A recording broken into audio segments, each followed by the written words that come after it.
What's been happening on social media as well, because Twitter, Facebook, Snapchat, everybody's been on it.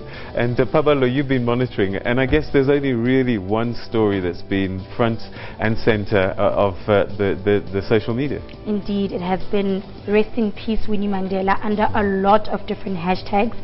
But I mean, the South African government sent out this tweet when they found out that she had just passed away. And what's very interesting, what I saw on social media, is that a lot of international media houses as well were talking about Winnie Mandela, and a lot of other African media houses as well. So it kind of gives you an idea of the global impact that she has had and how she has touched the lives of not only South Africans, but people across the globe as well. So this is a tweet that was sent out by the South African government.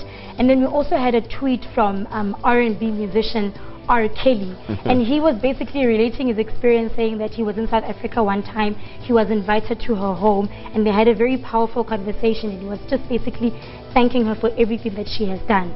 And then we also have another tweet coming through from, like I said, African media, from Kenya Notes. And then we also have tweets coming through from media moguls like Kanye Lomo, basically saying, quoting some of her famous quotes, "There is no longer anything I can fear. There is nothing the apartheid government has not done to me. There isn't any pain I haven't known." So globally and domestically, everybody's kind of been saying one thing. It hasn't always been great, though. Some people have not had great memories of her, but they seem to have been drowned out by the majority. Indeed. So I think a lot of people are saying, okay, we understand that Winnie Mandela had her faults like any other political leader, like anyone else. However, can we respect the sacrifices that she has made for us to be here we are right now? Like, for example, we have a tweet that came through from a guy called Crystal Thurston, and he was saying that she's a struggle icon, she's a struggle hero, and anyone who says anything that contradicts that clearly did not know her very well. All right, in this image that's just gone past, one of the things that you saw is that she always had this fashion sense, isn't it? And I see you're wearing this look as well. This was a big thing on Friday. This was a big thing on Friday, and Peter, I think it's going to be a big thing even moving forward, because she hasn't been buried yet. So the whole campaign was about wearing a duke to commemorate her memory, and it was specifically focused towards women. However, we had other men like Atanda Gani, who was saying he is in solidarity with his sisters. We still had it over where I am, R.I.P. Mama Winnie Mandela, and he posted his picture there. And funny enough, he also acted on Black Panther, so that's that. And then we also have a duke from another Twitter user saying that my duke tying skills are terrible, I know, but nonetheless the sentiment is there. He did it quite well. And then we also have another artist, Kabomo, who also put up, this was from his Instagram profile.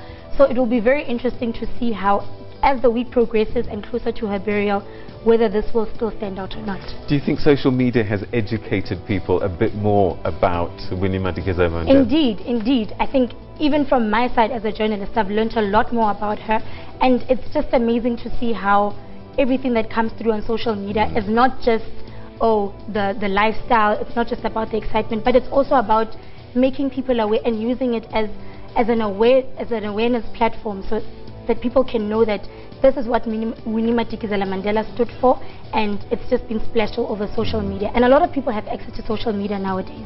So it's a really, really positive platform. All right. Thabo, you're an online publication, The Conversation, but social media very much a part of, feeds into the kinds of things that you print. Has social media helped and grown our image and understanding of Winnie Mandela? Yes, it has. Let me tell you how we work. Because we get academics to write the analysis for us. And then we use social media to promote the analysis. You know, I mean, if it was not for social media, we would not be able to really get that much traction that we get from using social media. So we promote the stuff on social media. I am on Twitter. We promote it on Facebook as well. All other platforms available, and the stuff gets retweeted and people go to the original article.